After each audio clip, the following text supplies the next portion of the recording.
Hey guys, welcome to Saturday question and answer. And boy, do we have some great questions to go over today. I'll tell you what, guys, I sure hope you had an amazing Friday. And of course, you're going to have a fabulous weekend as we're going in to 2024. Now, guys, I really believe 2024 is going to be an amazing banger year for this whole digital asset space. Number one, I think we're going to see an absolute settlement between Ripple and the SEC in this whole deal.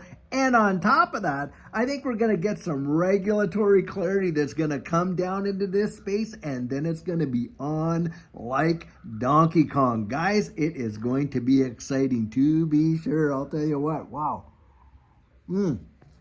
Now, the questions that I got a few questions right here that came in, and I think these are great questions, by the way. And for those of you, hey, you want to get your questions talked about and answered here on Question and Answer and Digital Outlook, email them to me at coaching@thedigitaloutlook.com and say, hey, this is for your Saturday question and answer. And guys, I will get them in. Now, it might take a couple Saturdays depending on how much volume we get in, but we'll definitely get them. Now, this one is coming from Sean.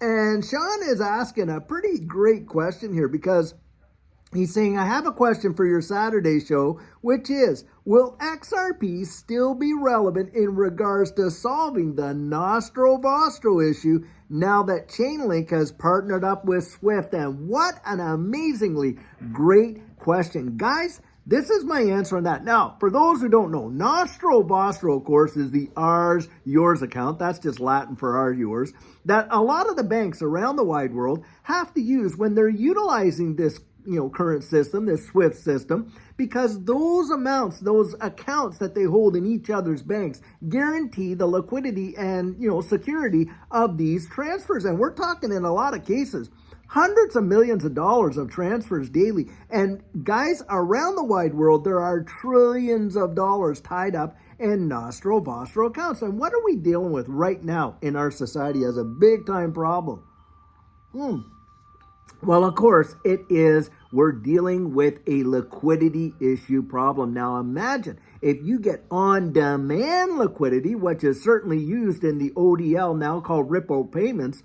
What happens there? Well, you can eliminate Nostro Vostro because the value is literally in the actual unit that is being moved that carries the message along with the value, and that's what XRP is using. You see SBI Remit using that. You see a lot of other big companies using that. Banks are definitely utilizing XRP. Now, Sean's question is a pretty big one because it centers on this, a concept that in this space seems to really puzzle me, but it's like this.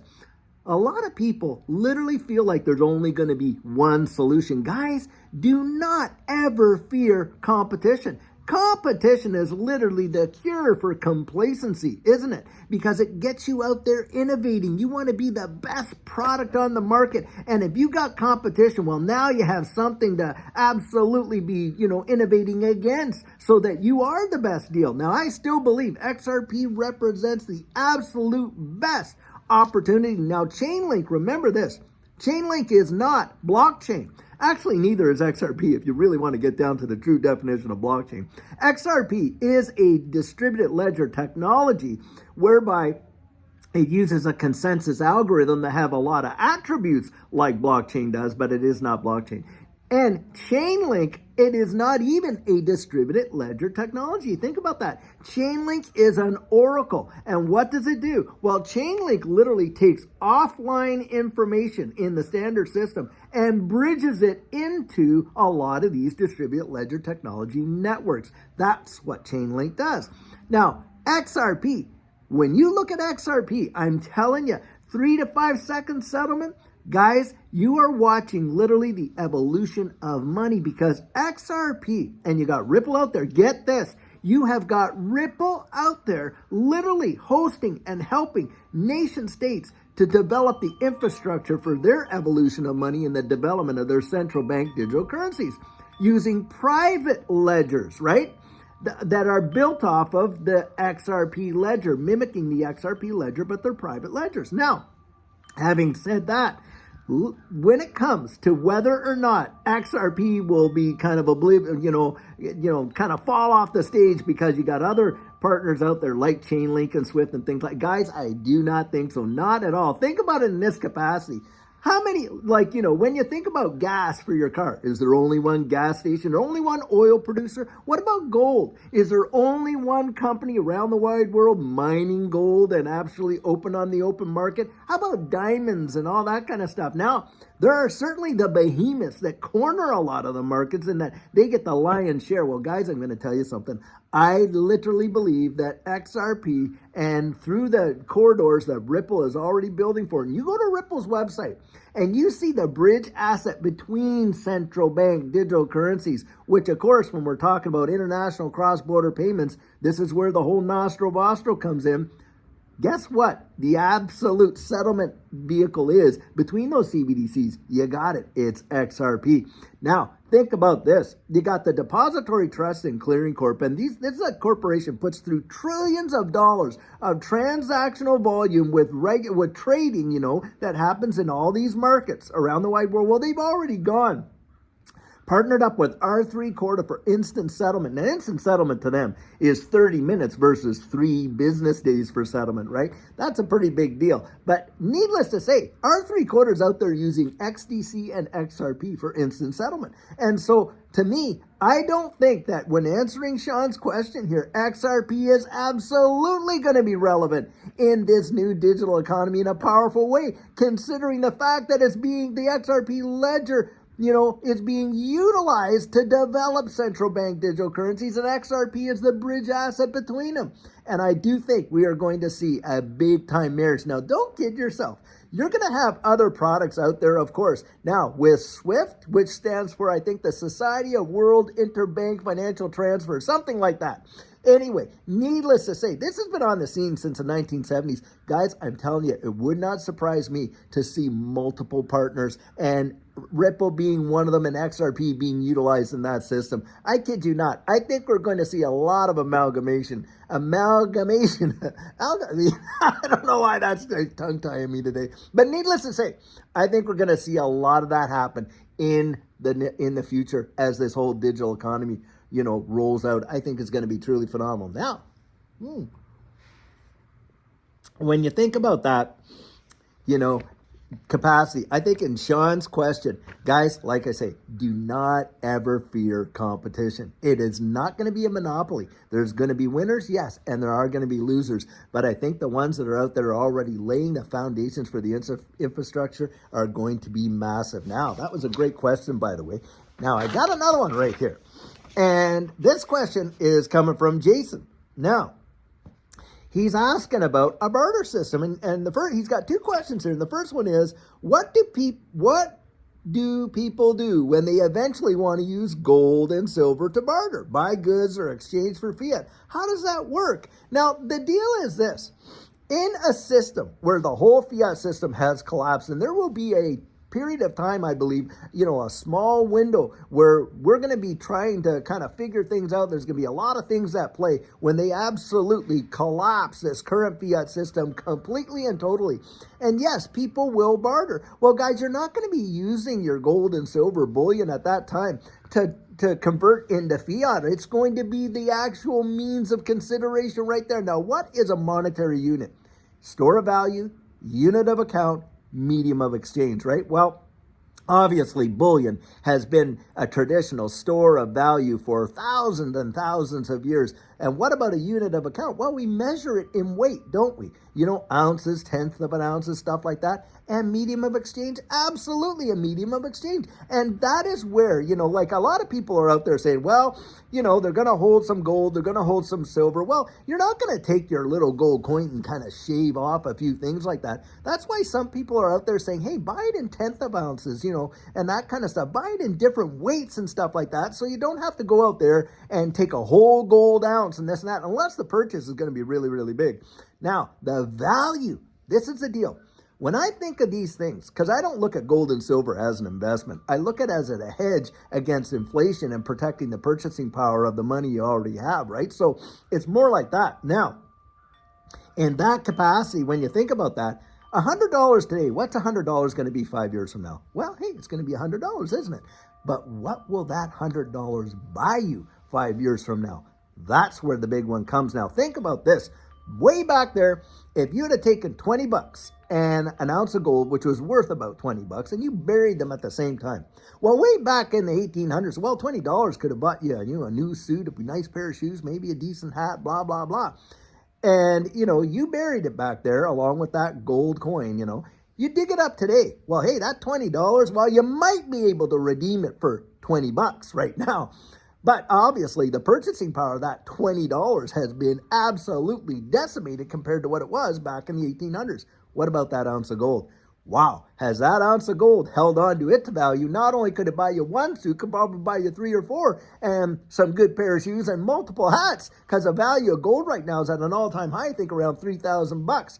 That shows you how gold and precious metals can be used to secure the purchasing power of your dollars as a hedge against inflation. And so a lot of people like that and that type of thing. But that's how I think it will work. I mean, no one knows the future. I don't have a crystal ball. I can't guarantee it. But that is how I think a barter system will absolutely work. You'll be trading that asset for the services or the goods that you're wanting. You won't be converting it back into fiat in a situation like that. Now, having said that, I do believe they're going to flip the switches and the whole system's going to change, isn't it? We're going to go to this digital economy where we're going to see central bank digital currencies, and there are going to be other currencies competing. Now, what about XRP? Hey, is XRP a store of value? Absolutely, we know that it is. What about a unit of account? You better believe it. How many drops are in one XRP? I think 1 million drops in an XRP.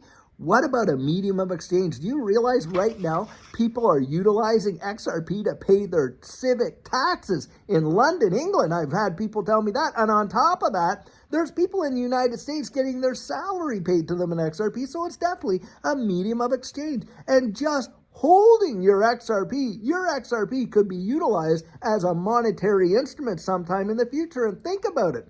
It's the value, isn't it? What will one XRP buy you in the future? Guys, it's my belief that the value of XRP traded against all these falling fiat currencies is going to go absolutely crazy. We are going to see some tremendous value, and that has been proven in the past.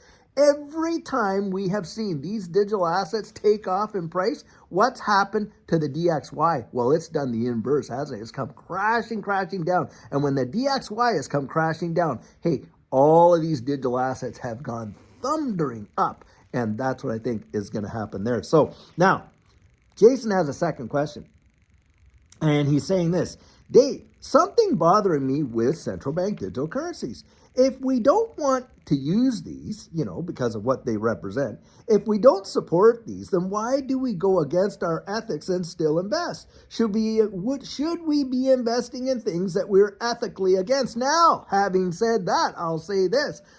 When it comes to central bank digital currencies, they're coming whether we like it or not. We know that that's a fact. Guys, you can literally go on to the atlanticcouncil.org. You can see how the whole wide world is going in that direction. You got the IMF, the International Monetary Fund, Bank of International Settlements, da-da-da-da-da.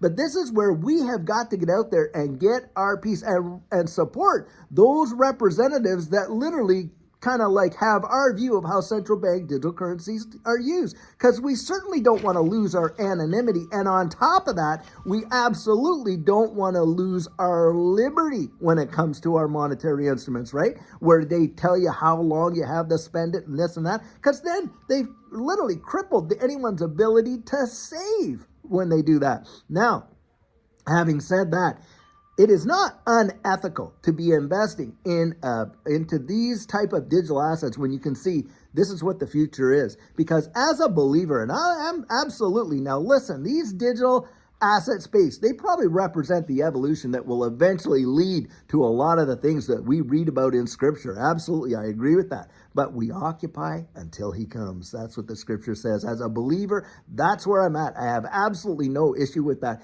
And guys, it is not, these digital assets could very well represent an alternative to the utilization of central bank digital currencies. Imagine that. Think about that. Like we were just talking about with XRP being a monetary instrument in and of itself, more than likely, my guess is it will literally represent an alternative to the utilization of central bank digital currencies.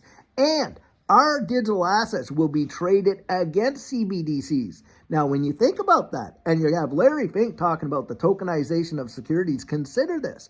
If securities are literally being, the settlement of them, like the DCCC, using blockchain technology to settle these things, then why on earth would you not see a lot of these, securities, equities around the world being tokenized? Guys, I believe we absolutely will. And when Larry Fink said that, by the way, the total value of all of the securities and all these exchanges around the world was something like $89.2 trillion. Now, you just imagine, right now, this digital asset space, probably the value is just over $1 trillion. Can you imagine all of that coming in? Now, how many ecosystems out there can really handle that kind of volume? Well, there's a few of them.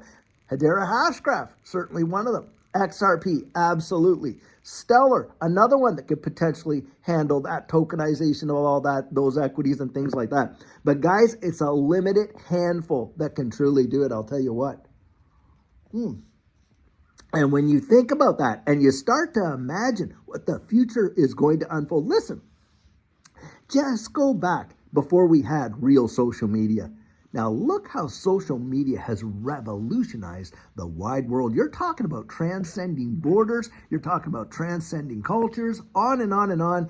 And it's made the world a whole lot smaller, hasn't it? I mean, we have communities out there like this one right here, where people are literally joining in from around the wide world all together. Now, before social media, that was just a fantasy. Couldn't even have happened.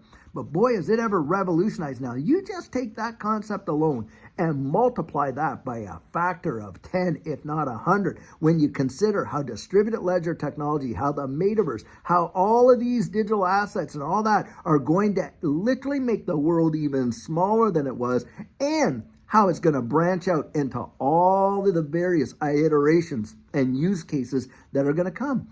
That's the future. That's the future. It's not this day-to-day price action stuff like that. It's the fundamentals going forward. That's what you want to focus on. That's where you want to see the value. You see, if you're just looking at the price and you're not seeing the value is down the road, and boy, is it going to come, and in a powerful, powerful way. Now, you just think of how the internet and all that has revolutionized, changed the world. And like we say, social media, you got all these various social, it's the YouTube, Facebook, this one, Twitter, and on, and Snapchats, and you name it, TikToks, and whatever.